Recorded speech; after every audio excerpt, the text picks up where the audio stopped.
સુરત શહેરમાં નશાના કારોબાર સામે પોલીસે વધુ એક મોટો ખુલાસો કર્યો છે, જેમાં ફૂડ ટેસ્ટિંગની આડમાં ડ્રગ્સનું ઉત્પાદન અને વિદેશી કનેક્શન સાથે ચાલતું નેટવર્ક આ મામલે સમગ્ર શહેરમાં હચમચાવી દીધું છે. વૈષ્ણવજન તો તેને કહીએ જે પીડ પરાઈ જાનાને રે. નમસ્કાર દર્શક મિત્રો, આપ જોઈ રહ્યા છો નવજીવન ન્યૂઝ. હું છું સાર્થક ને આજે વાત કરીશું સુરતના પર્વત પાટિયા વિસ્તારમાં આવેલા એક કમર્શિયલ મોલની અંદર ફૂડ ટેસ્ટિંગ લેબની નામે હાઈ પ્યોરિટી ક્રિસ્ટલ મેફેડ્રોન એટલે કે એમડી ડ્રગ્સ બનાવતી સિક્રેટ ફેક્ટરીનું સુરત એસઓજીએ પર્દાફાશ કર્યો છે.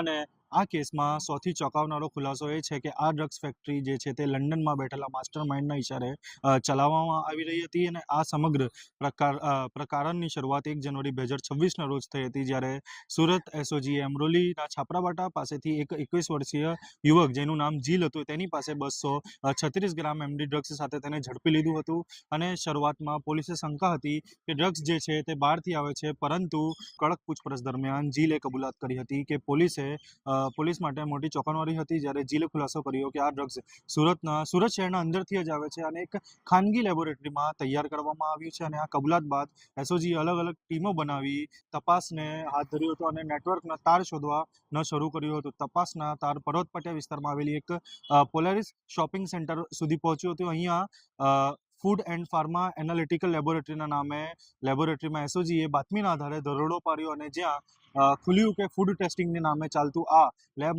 લેબ વાસ્તવમાં high purity crystal mephedrone drugs બનાવતી એક સંપૂર્ણ ડ્રગ્સ ફેક્ટરી હતી. અને લેબની અંદર એસઓજીએ આધુનિક મશીનો, તૈયાર ડ્રગ્સ, કેમિકલ્સ અને જ્વલનશીલ પદાર્થો મળી આવ્યા છે, જેનાથી સ્પષ્ટ થાય છે કે અહીંયા મોટા પ્રમાણમાં ડ્રગ્સનું ઉત્પાદન થતું હતું. એમડી બનાવવાની જે લેબ ઝડપાઈ છે એના અંદર 1 તારીખે અમે કેસ કરેલો અમરેલીમાં 232 ગ્રામ એમડીનો. એમાં જે આરોપી પકડાયેલા જે તે વખતે 2 આરોપી જે છે નાસ્તા પડતા હતા, એમાં કુશાલ રાણપરિયા અને ભરત લાઠિયા બંનેને ગઈકાલે ઝડપી પાડવામાં અને એમની પૂછપરછ દરમિયાનમાં ખબર પડી કે બ્રિજેશ ગુજરાલ ભાલોડિયા જે છે એ આ ડ્રગ જે છે બનાવતો હતો, કારણ કે પોતે એથર કંપનીમાં સિનિયર કેમિસ્ટ તરીકે કામ કરે છે, પોતે કે એમએસસી કેમિસ્ટ્રી કરેલું છે અને એને અલગ અલગ જે ડ્રગ્સ કઈ રીતે બને, અલગ અલગ કેમિકલ છે એનું નોલેજ છે. તો એ ત્યાં એક લેબ છે ડિક્રિયા કરીને, food and pharma analysis lab, ત્યાં એક કમ્પાર્ટમેન્ટ ભાડે રાખીને આ ડ્રગ્સ જે બનાવતો હતો એને પણ પકડવામાં આવેલો છે. જે લેબની અંદર આ જે કમ્પાર્ટમેન્ટ છે એમાં જેટલા પણ સાધનો છે તમામને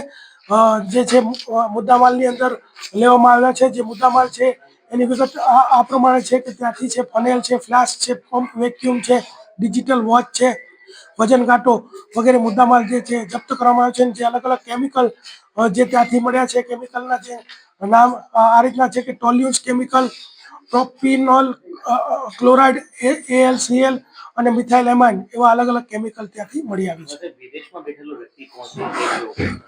આજે લોકો પકડાયા છે એમાંથી મોટા ભાગના જે માલિબા કોલેજ કેમિસ્ટ્રીના વિદ્યાર્થીઓ છે અને જે પકડાયા વિદેશમાં લંડનમાં જે છે વ્યક્તિનું નામ જનક જાગાણી છે, એ પણ આ લોકોના ગ્રુપનો જ સભ્ય છે અને એ ત્યાંથી આ લોકોને ગાઈડ કરતો હતો અને ત્યાં સપ્લાય કરવાનું છે એનું ગાઈડન્સ પણ આપતો હતો. જે અત્યારે 16 ગ્રામ જે બ્લુ ક્રિસ્ટલ એમડી પકડાયું છે એ પણ કોઈ મુંબઈ અથવા ગોવાની રેવ પાર્ટીમાં આપવાનું હતું, આવું એણે કીધું હતું કે હું જ્યારે કહું ત્યારે સપ્લાય કરજો. તો એ પણ કાલે કેસ કરવામાં ઝડપેલું છે.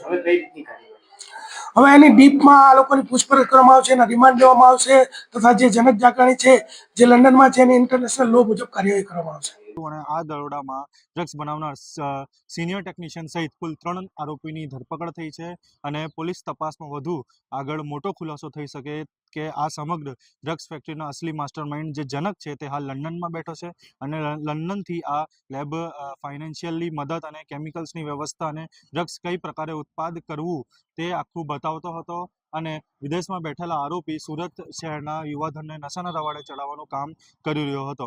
એસઓજીએ આ કાર્યવાહી દરમિયાન અંદાજે 20 લાખ રૂપિયાનું કિંમતનો મુદ્દામાલ, ત્યારે ડ્રગ્સ અને અન્ય અને બનાવવામાં ઉપયોગ થતું જે સામગ્રી છે તે પકડી છે. અને જે આ ફંડિંગ ચેનલ છે અને સપ્લાય ચેઇન જે વધુ તપાસમાં ખુલી શકે છે કે કયા મોટા માથાઓ આની પાછળ હોઈ શકે.